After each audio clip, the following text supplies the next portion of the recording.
T minus 1 minute.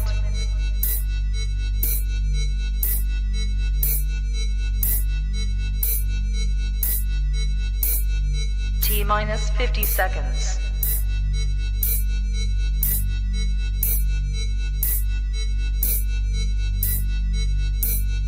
T minus 40 seconds.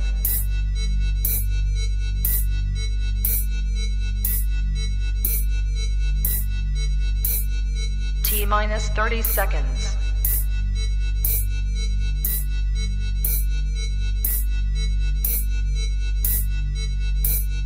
T minus 20 seconds.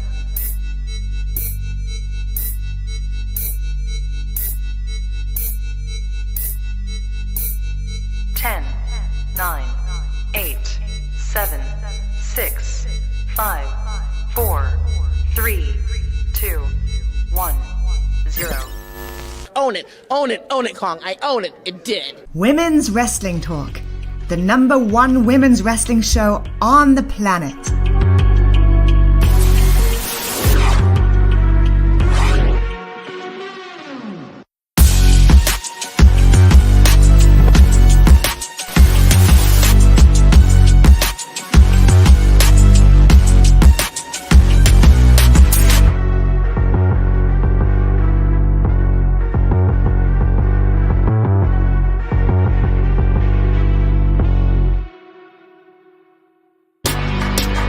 Women's Wrestling Talk, the #1 women's wrestling show on the planet.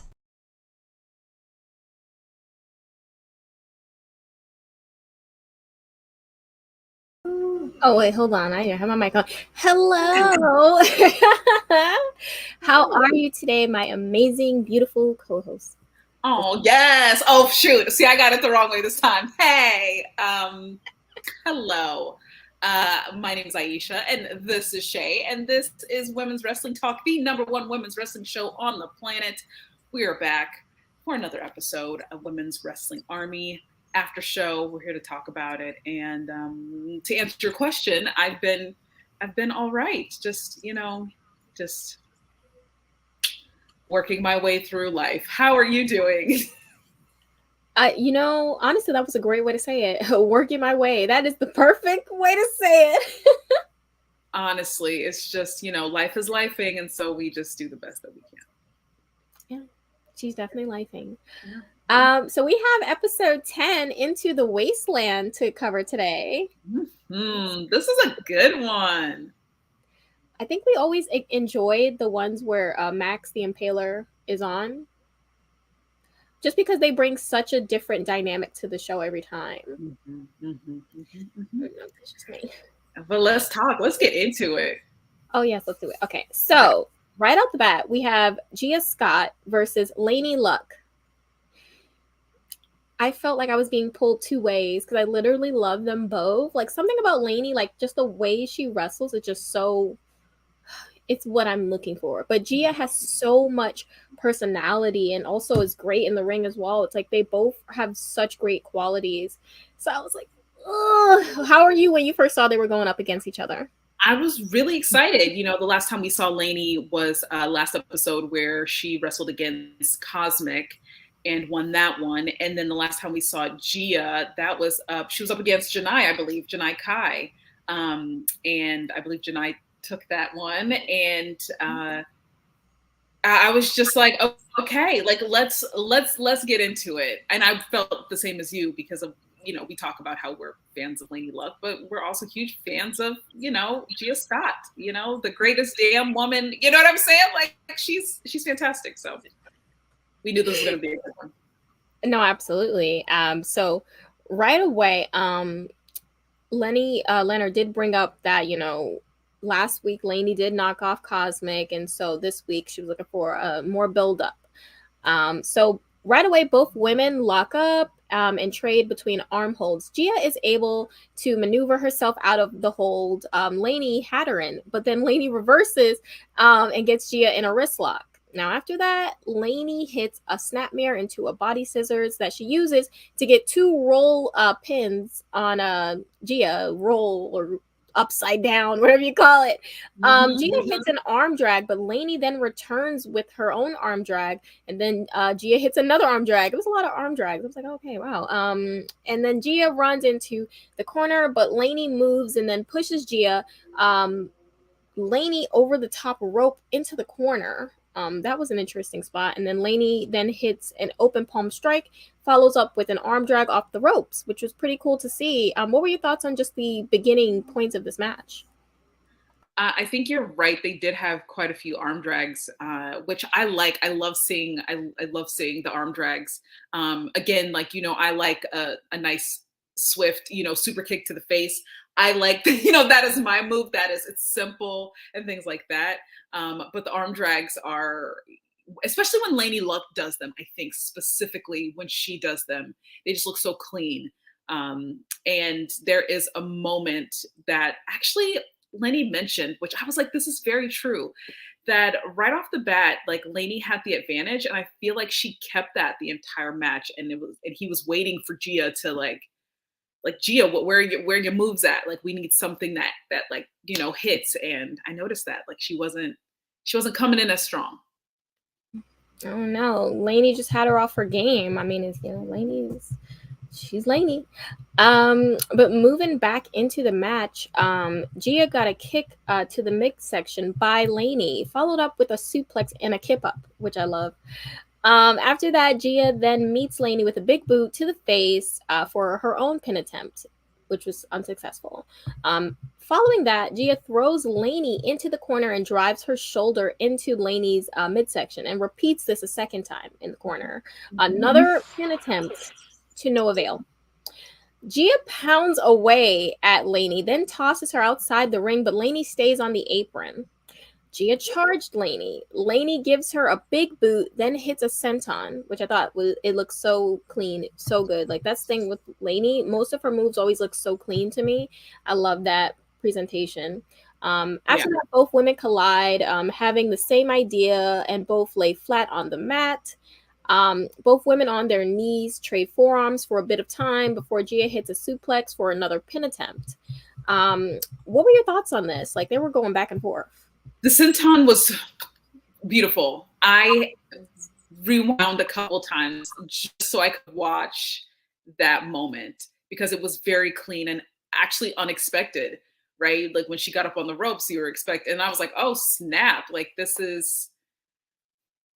it was beautiful. Like that's a great move. And that was the first time that I had seen Laynie. I don't think she's ever actually done that move in any of the matches that we've seen so far, to be completely honest.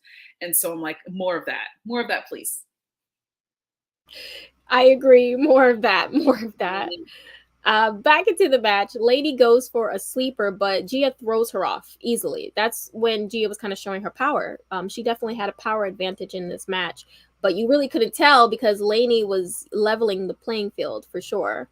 Gia then hits a Samoan drop for another pin attempt. You know what that means when they start with the pin attempts, back and forth. Gia then puts Laynie in a rear waist lock. Laynie hits a roll up for a pin attempt, unsuccessful again. Gia charges Laynie in the corner and is met with an elbow and then an uppercut. After that, Laynie hits double knees on Gia, which I thought, and Laynie then hits the Death Valley Party for a pin attempt. I really thought it was going to be over when she hit the Death Valley Party. I'm not going to lie, because I've seen her put people away with it before. Laynie then goes to the top rope, but Gia stops her. Gia gets Laynie on her shoulders, but Laynie reverses into a pin attempt and then an STF. Gia then hits a sit-out slam for a pin attempt. You know, they're trying to wrap this up. And then Gia hits the code breaker, then a double arm DDT for a pin attempt yet again. This is when Gia started pulling out her moves, but it was almost like it was too late, you know? And then Laynie goes for another sleeper, which Gia backs into the corner to escape. And then Laynie hits a super kick while she's kind of trying to get her wits about her in the corner, which allows her to then hit the Unicutter for the win. Laynie Luck is your winner. What are your thoughts on this entire match and the ending? I mean, I thought you were right. Like Gia came in too little too late. You know, by the time that she was picking up momentum, Laynie already had the advantage over her, and they were both exhausted. Like those alternating, like the pin attempts, and like Laynie just kept kicking out, or like, whatever. It just was not, you could tell they were exhausted. But again, Laynie had the advantage the entire time. And like I said, I think Laynie was right. Like Gia did not come out right away with the power. And because of that, I think that definitely put her at a disadvantage. So, Laynie took this one, and I was excited to see it. I would have been just as equally as excited if Gia would have won as well. So. Same, absolutely same. I'm just so big on Laynie. Like the more and more I see of her, I'm just like, oof, you. And I also love her tattoos. Like they're just so well placed, and they're just so pretty. Mm-hmm. The stomach one. Yes. Wonderful. Yeah. Get you a tattoo, girl. Yeah. I'm scared. But now let's look at a commercial before we get into the next segment. If you cool with that? Yeah, let's do it. You're cool with that, clearly. Here you go. Hey peeps, TK Trinidad here, boss lady of Women's Wrestling Talk. And I want to say thank you so much for watching, because you've got millions of options. Plus, you don't have to worry about sharing your password to check us out. But while you're here, hopefully you know we have so many more shows to watch, like Turnbuckle Glam, Raw post-show, WoW post-show, AEW Dynamite post-show, Women's Wrestling Army post-show, NXT post-show, Impact Wrestling post-show, AEW Rampage and SmackDown Live post-show, On the Scroll, ROH post-show, WWT Live, plus all of our interviews with the hottest women's wrestlers in the game. Make sure that you like, comment, and subscribe. Check out our website at www.talkpod.com and follow us on all social media platforms at www.talkpod, and make sure to spread the word. That means send this to the group chat. Yes, even the person with the green bubble. Thanks again so much for watching Women's Wrestling Talk, the #1 women's wrestling show on the planet. Ciao for now.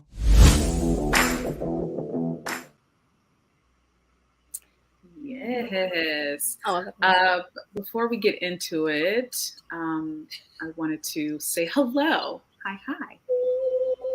Thanks for joining us. I know, thank you. So I mean, if you didn't want to get into the What's the Dish segment, you want to take it away? Let's do it. So, we got What's the Dish with Lish. We got, Alisha Edwards, doing her thing, being her sarcastic self and antagonizing self. And today we have a one Jordan Blade.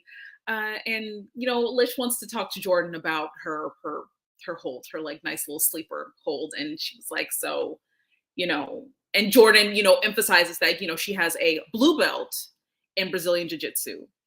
And so she knows what needs to be done. So Lish was like, well, I guess now is the time. Now is the time to do this hold. And as soon as Jordan put her arm around Lish's neck, it was lights out. She was out like a light. And you know what? Jordan just like let her fall, let her drop to the ground. And she came up and was like, well, and I was like, well, like Lish, you got to be able to hang. Come on now. You wrestle. You know what it is. She was doing a lot. It was so funny. I loved it. It was a cute interaction. Alisha always gets a crack out of me every time. Yes. And then this Laynie, she had some words backstage after her match. Clearly Gia took her to the limit, but she said she didn't know if she could keep going. Like she genuinely thought that Gia was going to take that win, but she said, you know what, her momentum is just getting started. This was she's a character. Yes. So, congrats to her.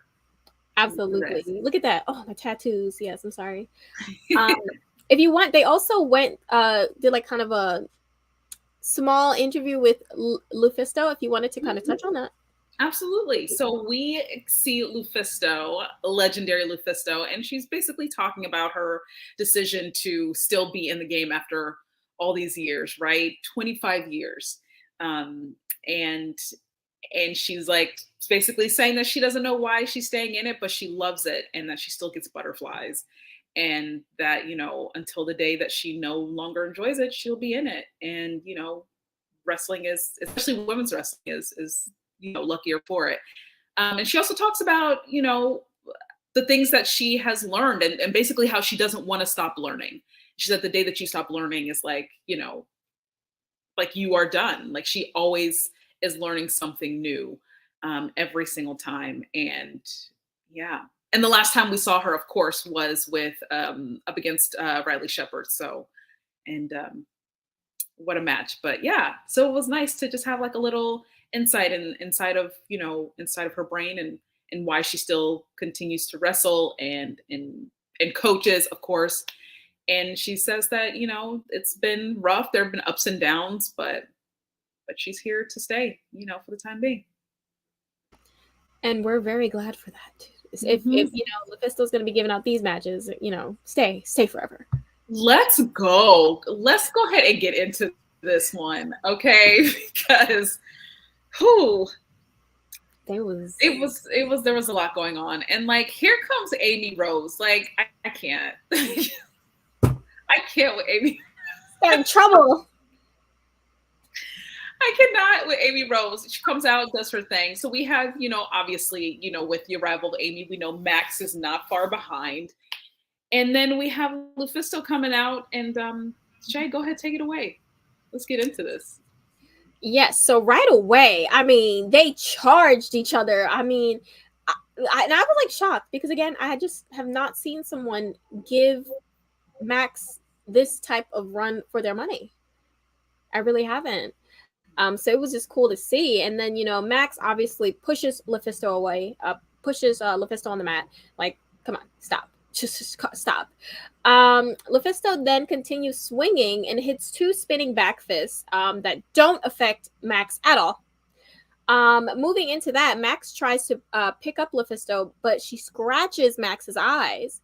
Which was smart. Like, hey, do what you got to do, especially when it comes to Max. You have to do absolutely whatever, whether it's correct or right to do, you need to survive, essentially. After that, Max charges Lufisto, but Lufisto pulls the ropes down, which sends Max flying outside. Lufisto then hits a cannonball off the apron. First time Max is off their feet the entire, since the match has started. It's insane to me. But hey, Lufisto's doing it. After that, Lufisto sits Max in the audience and starts hitting, but Max stands right back up like nothing's happening. And then a kick to the chest by Lufisto to no avail because Max, you got to go a little bit harder. You just got to. After that, Max hits an open palm strike, which Lufisto returns. I got to give it to Lufisto. Like, she's not backing down. Me, I'm running 100%. I'm being real. Max throws Lufisto into the apron back first. You could see that it took a toll on Lufisto for sure. Max carries Lufisto around before slamming her on the floor outside. Then drags Lufisto around the ring by her hair. I mean, I was like, the strands of hair. The body slam, though, that body slam, I felt that, and the audience felt that. The crowd really, yeah, it was a lot.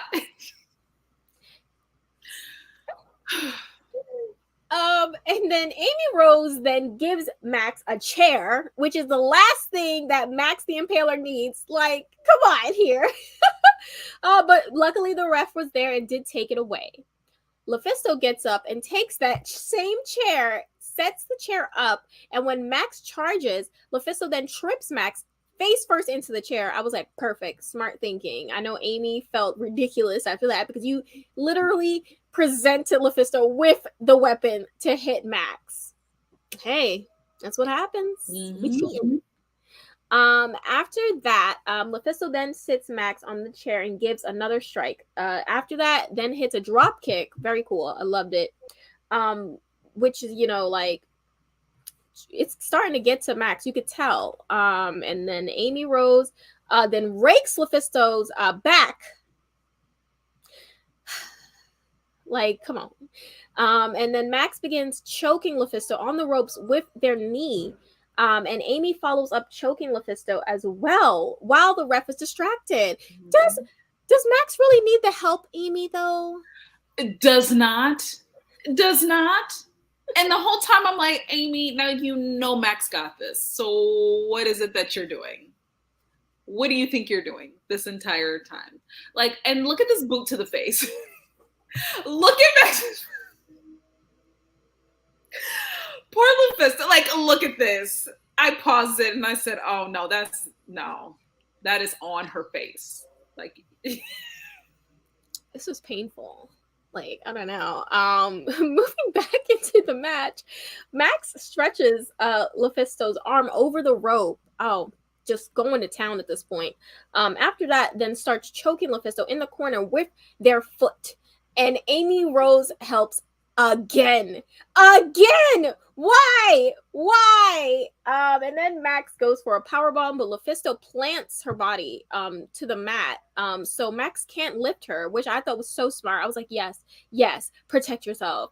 Lufisto begins fighting back more, and then Max hits a backbreaker across their knee for another, well, not for another, but this is the first pin attempt actually of the whole match. Max goes for a move, but Lufisto fights back and bites Max. I mean, listen, you got to do what you got to do at this point.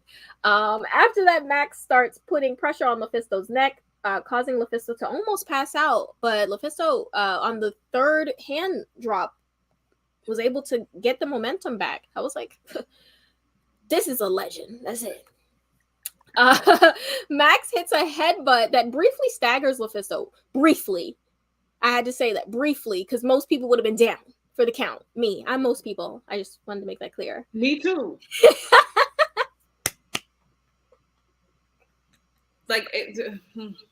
Anyway. Lufisto then returns a headbutt after Max tried getting her on their shoulders. Lufisto gets multiple hits in and a code breaker. We saw a lot of code breakers today. I was like, wow, it's this code breaker day.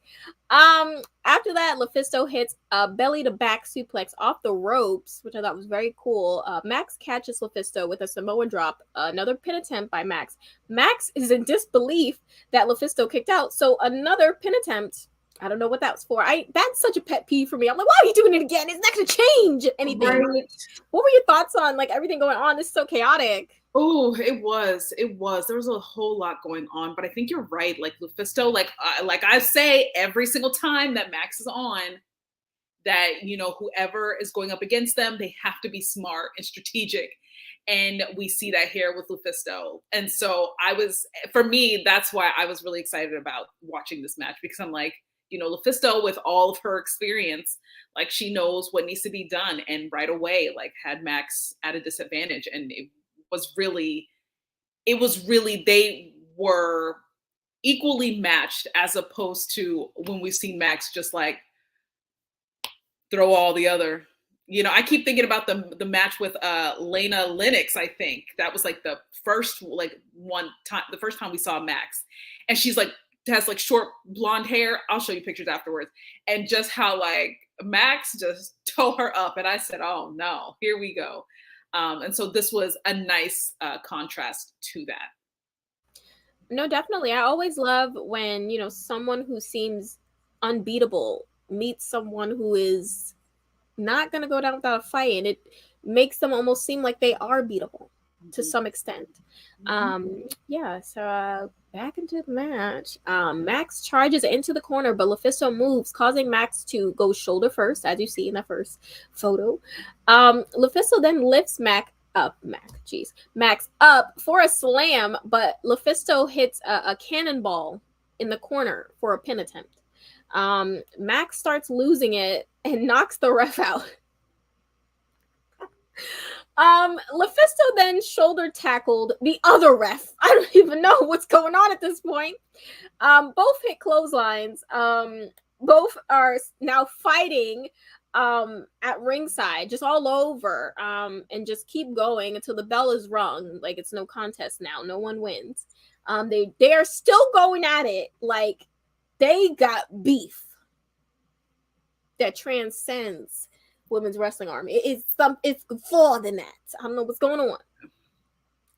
Somebody did not let someone cross the street. It was real because when Lufisto like took out the second ref, I said, "Oh, I was not expecting that." What a beautiful move! Beautiful, and the crowd was like, "What?" And I was like, "What?" But you're absolutely right. Like they went in and they both rolled out of the ring at the same time on opposite sides, and they're like, "Let's go, let's go." But you're absolutely right. Like they had this is like childhood beef, right? You know what I'm saying? So yeah, very much beef. And they were not stopping. I mean, if the wrestlers didn't come out from the back and start pulling them apart, I'm convinced they would have fought until the lights went out. Everybody, the entire locker room, Alice in Danger, everybody was trying to pull them back. Look at Lish. I was cracking up at Lish because Lish was like, she seemed to be enjoying this. She was like, I love the drama. Like, this is the tea I needed. Yeah. She's like, I need y'all on the dish with Lish next time. So let's talk this out. But yeah, like you said, it was the bell and no contest. And unfortunately, that's where we leave it. Yeah. Maybe we'll get something next week. Who knows? For episode 11. I was thinking though that we do have a upcoming documentary coming out this coming Monday for Women's Wrestling Army. So I was thinking maybe we could cover that for this coming show. Since it's their first anniversary. It's so like yay! So. I mean, what are you excited about seeing this documentary? I am. I mean, yes, I absolutely am. So I'm down. Let's do it. Let's celebrate their 1 year with them. Yes. Yeah. Awesome. Well, thank everyone so much for popping in to say hi and just listen to us, be in awe of these competitors on this show, and we will be back next week, of course. But where can we find you? You can find me. I am on Twitter, tweeting shenanigans. Again, 50% of my tweets are like stuff that nobody understands. It's just out of my brain. And then the other half are like, random stuff, things that I'm watching. And, so follow me there. Shay, I know you're going to give the rundown of, where we can find you, but you are going to be here in an hour for... I'm going to be here in an hour for NXT After Show with In Cat We Trust. But you can always catch me at Shay Sawyer _ on Twitter, Instagram, basically all my platforms. It's so simple. I don't know how anyone didn't steal that name, but you know what? Thank you. Honestly, like on Instagram, someone has my first and last name. Somebody has it. Somebody has Aisha Lomax. Someone, and I search for it and I cannot, and I'm like, who has it? Who? Because it is not that common of a name. There's like only a handful of us in the United States of America. Who? But I got Twitter though. I have my other Twitter account that I don't really tweet from. It's just for archive. Is it for like business? It's right. It's business because it's business, but also like so I can hold on to that name, to that username. Anyway. Exactly. Period. Well, that is the show. Thank you for coming for Women's Wrestling Talk podcast, the #1 women's wrestling show on the planet. Yes. And before we go, we got to mention that you can follow Women's Wrestling Talk, WWE Talk Pod on Instagram, on Twitter, on Facebook, on TikTok, on Spotify. Oh yes, Spotify. Thank you. That's why I brought it up, on Spotify, and of course like YouTube and all of the stuff. So give us a follow, check out all the other shows, and you can see Shay in an hour. You can see me on Sunday along with the Dynamite Dolls, Mika, Al, and the Salt Shakers, Nikki and Santana, and we will be talking about AEW All Access. So join us then. Period. All right, guys. Bye. Bye. Women's Wrestling Talk, the #1 women's wrestling show on the planet.